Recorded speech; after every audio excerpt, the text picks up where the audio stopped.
Today we're spending the day in New York City with fashion icon Cynthia Rowley. We begin at her West Village home and walk with her through downtown Manhattan to her Tribeca studio, where we get an inside look at where she brings some of fashion's biggest ideas to life. Cynthia's journey started with a chance encounter on a train, when a retail buyer noticed the jacket she had made herself. Soon after, she packed a U-Haul and moved to New York City, determined to build a life in the fashion industry. Since then, Rowley has staged more than 100 runway shows known for their imagination and spectacle. Today, she shares the rituals that shape her days, from morning cold plunges to long walks where inspiration strikes, and the philosophy that has guided her career: experiment often, take risks, and keep moving forward. To watch Cynthia's full episode ad-free, scan the QR code on your screen or visit homeworthyplus.com.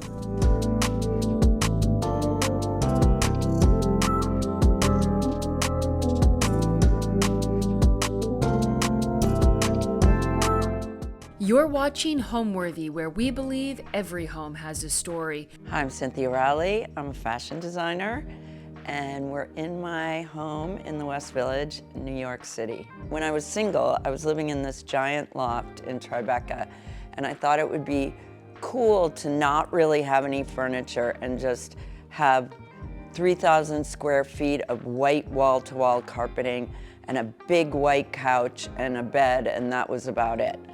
And then I had a kid. There's no way you can have a kid in white wall-to-wall carpeting. We lived there for about 5 years, I think, and then I had my second, and that's when I was like, I need a house.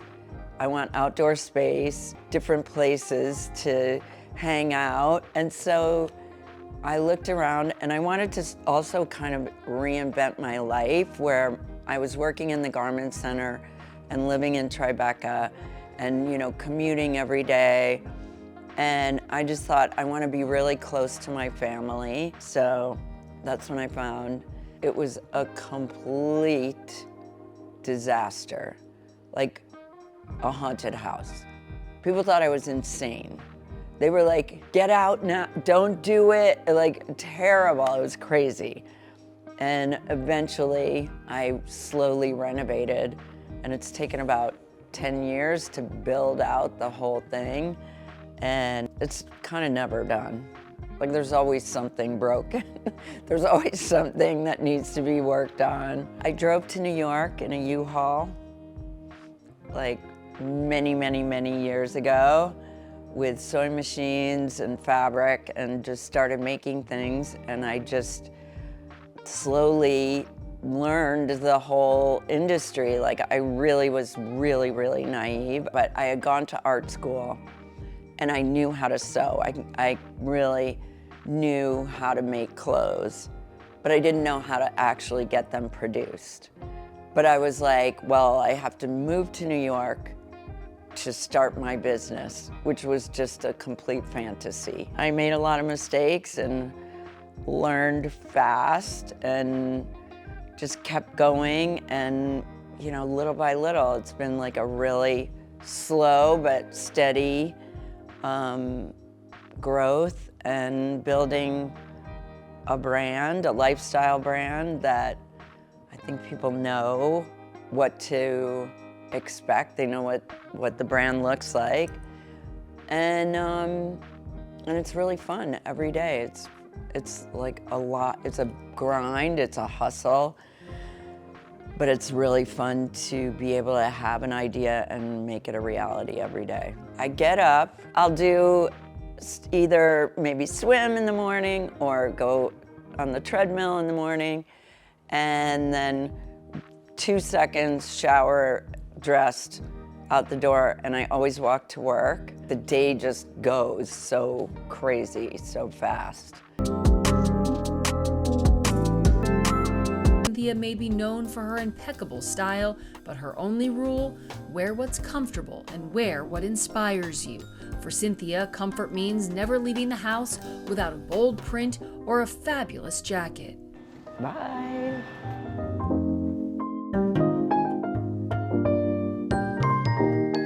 I try to walk everywhere, try to get my steps in, and I listen to audiobooks, I listen to a ton of podcasts, and I listen to great music. And I would say I walk about almost 5 miles a day, 4 to 5 miles. On my walk to work, I have so many ideas, and it really helps me like plan my day and clear my head. It's great. This city, New York City, makes me so happy and inspired and curious and excited about things, and the people and the art and music and like the cultural world that we're privy to in New York City. Like, you can't not be in awe at all. I just started sewing and like making things at like age 7, 11, 12, like, and the crazier the better. And they were really crazy. Like, and then I went to art school and took some fashion classes, eventually switched to fashion.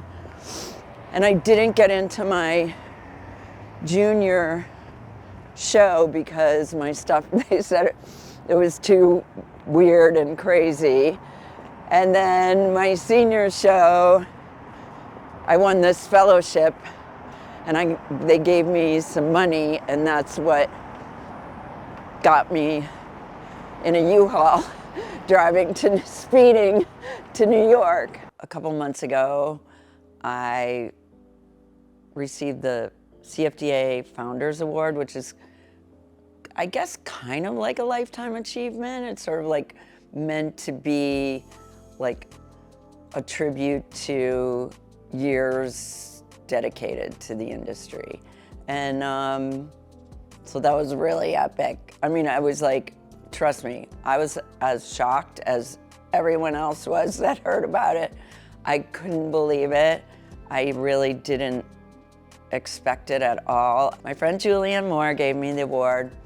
I went after Donatella Versace and before A$AP Rocky in the awards ceremony. And that was pretty terrifying. I worked in the garment center for many years. I was in like one of the beautiful designer buildings. It was great, but I just couldn't go to the garment center every day. It just was like not my vibe. And I was finding it hard to really like be creative in a way, you know, in that environment. It felt forced. So after a couple of little moves, I found this space in Tribeca that's all glass.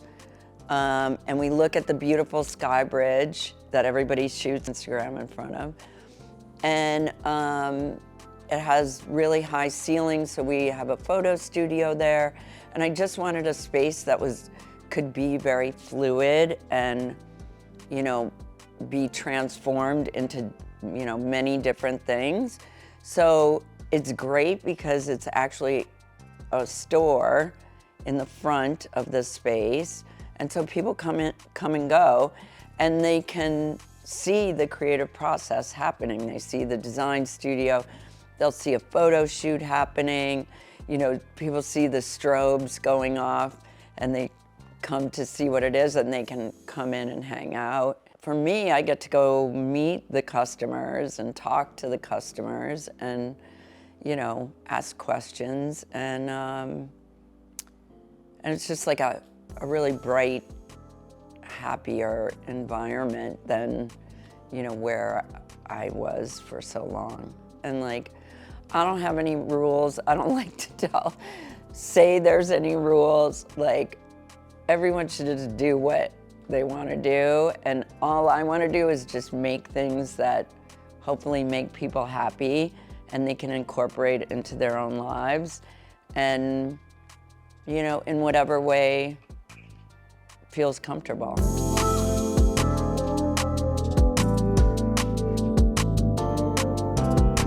When I bought this place, I bought it from a flag factory. So it was grandfathered in that I could have a flag here. And then the other bonus is Tribeca's best landmark, the skybridge. And it just makes me so happy every day.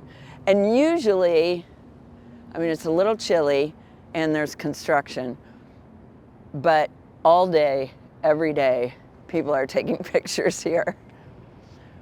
I've seen engagement photos, wedding photos. I saw people in Superman costumes, like there's car commercials, newscasters.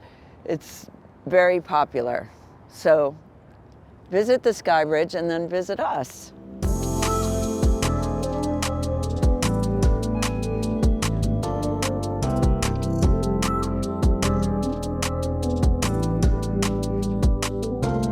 This is the store, and we host events here, and we have little shopping parties and private events too. And the cool thing is anyone who's shopping can also see all the action that's going on. And today we're shooting some social, and all the way in the back you can see where the design team works. Now we're working on fall 26. Basically almost done. But everything's movable, so we can move all this stuff, have a big party. We've had influencer events here. We've done hair and makeup when we had a runway show on Staple Street. Light and airy, and you get to look right at the skybridge, right there. Right through the O, you can see the skybridge. It was a really, really raw space. Basically a flag factory, so it was really raw. And I had to very quickly kind of get it organized, and all the glass was put in, and floors and the mezzanine, and I just wanted a space where people could see sort of where the magic happens, and also where I could see and my team can see who our customer is and talk to them and get feedback and learn. We need to have a studio here because we're constantly shooting for e-com, for social, for our retailers. It's great to be able to have a studio to shoot in, design studio, and then the store. Our whole thing is like, there shouldn't be any limit to what a fashion company can do. So we have backgammon sets, we make surfboards, we make wetsuits, we make these trapper hats, belts, shoes. It's like, I think the whole thing is, if you have an idea and you can make it a reality, why not do it? You can kind of see what's going on from the store, but let me show you what's back here. Oh, that looks so cute. These guys are just shooting some fun social images right now, and video, TikTok. We shoot our e-com here, we shoot some campaigns here. We travel to shoot things. I'll show you a little bit of where the design happens. We don't really make any samples here, but we do all the designing here. So the original art for the prints and all the designs, and then we send it off to our factories around the world, and the samples come in, and we try them on, we fix anything that needs to be fixed until we get to the final sample where we get to shoot it right here. And then it goes right onto the site or to social, and that's the full cycle. But there on the wall are new things that we're working on, and some things that we're doing. We like to experiment. This is kind of funny. Here's something that we're not doing. We're making these little bags that are kind of from my childhood. We used to have these where you can button on different covers. And I don't know, I thought monograms were funny, but not exactly somebody's monogram. I want everyone to feel like entrepreneurs and like they're able to throw out ideas, and everybody's having input into all the designs, even our retail staff. I was in the store yesterday and he's telling me, well, we have to do these in this color going forward, and we have to do this, and, you know. So I think it's to have an open environment of, you know, having people be able to have input in everything, I think is important. We're opening a store in Nashville this week. It's looking good. I'm excited about that. We have a bunch of collabs coming out leading into spring. I don't know if I can say who, but there's a lot. And there's always new clothes coming out all the time. To be in this industry, you really have to love it. You have to be so passionate about what you're doing, like find your original, authentic niche, like something that's different, and just go for it, and not and just like never give up. Never give up. It's definitely not easy, but if you dedicate your life, you know, it's kind of like you kind of have to do that. I mean, not in every aspect, but you really have to want to work hard and really hustle. I say I'm a little scrappy. I mean that like in a good way. I think you have to kind of be able to, you know, a door slams and you climb in the window. I just think you just always got to be hustling. Thanks for watching. Be sure to go to homeworthy.com for exclusive content, shopping guides, and so much more.